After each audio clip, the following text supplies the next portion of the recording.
राधे राधे दोस्तों, मैं हूँ डॉली शर्मा और मेरी दुनिया में आप सभी का बहुत बहुत स्वागत है। दोस्तों, हर साल 14 तारीख को 14 जनवरी को मकर संक्रांति का त्योहार मनाया जाता है। 2026 14 तारीख मकर संक्रांति और एकादशी को लेकर भक्तों के मन में बहुत बड़ी दुविधा है। इस बार शक्तिला एकादशी और मकर संक्रांति को लेकर भ्रम की स्थिति पैदा हो रही है। एकादशी के दिन ही मकर संक्रांति है, तो व्रत कैसे रहें और दान कैसे करें, तो जानते हैं आज की वीडियो में इसके बारे में विस्तार से। मकर संक्रांति का पर्व कैसे मनाएंगे, तो यह स्पष्ट रूप से समझना चाहिए कि 14 जनवरी की रात्रि 9:35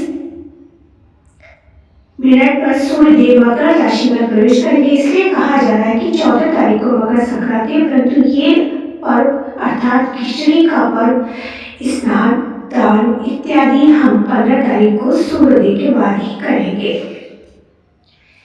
14 जनवरी को मकर संक्रांति का त्योहार मनाया जाएगा। संयोगवश इस दिन शक्तिला एकादशी भी है।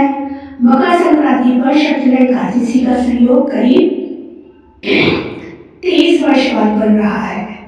इससे पहले यह संयोग साल 2003 में बना था, इसलिए यह दुर्लभ संयोग एक असमंजस की स्थिति पैदा कर रहा है। मकर संक्रांति पर चावल से बनी खिचड़ी का दान करने और खाने की परंपरा है।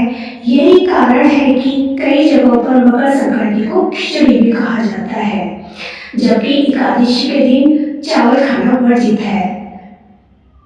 अब सवाल यह उठता है कि एकादशी के रहते मकर संक्रांति पर खिचड़ी का दान और भोग कैसे करें। तो पंचांग के अनुसार माघ कृष्ण एकादशी तिथि 13 जनवरी को दोपहर 3:17 पर शुरू होगी। इसका समापन 14 जनवरी की शाम 5:52 पर होगा। ऐसे में 14 जनवरी को मकर संक्रांति तो पूरे दिन रहेगी, लेकिन एकादशी तिथि शाम को 5:52 पर समाप्त हो जाएगी। आप 14 जनवरी को तिल, गुड़, गम, कपड़े या अन्य अनाज चावल को छोड़कर दान करें और खिचड़ी 15 जनवरी मकर संक्रांति के बाद एकादशी तिथि समाप्त हो जाए तब उसके बाद बनाएं और खाएं, या फिर खिचड़ी के स्थान पर तिल गुड़ का सेवन करें ताकि एकादशी का व्रत और मकर संक्रांति का पुण्य दोनों ही प्राप्त हो जाए, क्योंकि एकादशी पर चावल खाना निषेध है। एक वर्ष यह भी है, एक तक यह भी कहा जाता है कि सनातन परंपरा में सभी शुभ तिथियां और व्रत त्योहार नियम और बाध्यता से मुक्त होते हैं। इसलिए पर्व त्योहार पर कोई भी शुभ कार्य रीति रिवाज निसंदेह पूरा किया जा सकता है। वैसे भी 14 जनवरी को मकर संक्रांति है। इस दिन सूर्य उत्तरायण हो जाएंगे, यानी इस दिन से पूर्व उत्तर दिशा की ओर संचरण करेंगे। शास्त्रों में उत्तरायण को देवताओं का काल माना गया है और देवताओं के काल में किए गए किसी भी संस्कार का फल कई गुना अधिक हो जाता है और वो बहुत शुभ होता है। मकर संक्रांति की पूजा विधि मकर संक्रांति के दिन सूर्य देव की आराधना की जाती है, विशेष फलदायी मानी जाती है। इस आराधना को इस दिन सूर्योदय से पहले पवित्र नदी में आस्था की डुबकी लेने से आदमी के सारे पाप नष्ट हो जाते हैं।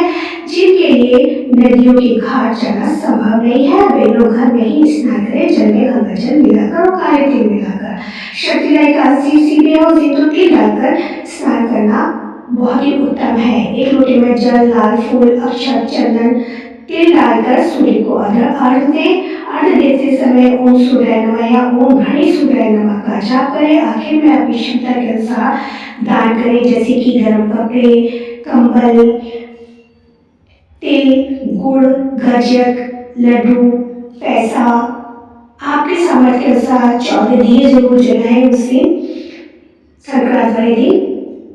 और शक्तिला एकादशी भी है, तो एकादशी के दिन खिचड़ी खाना दान करना दोनों ही वर्जित है, किंतु इस वर्ष 14 जनवरी को मकर संक्रांति नहीं मनाएगी।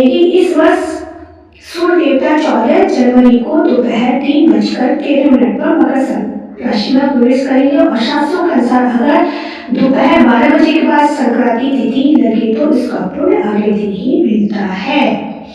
क्योंकि दोपहर के बाद स्नान दान का कोई महत्व नहीं होता, इसलिए मकर संक्रांति का पर्व 15 तारीख को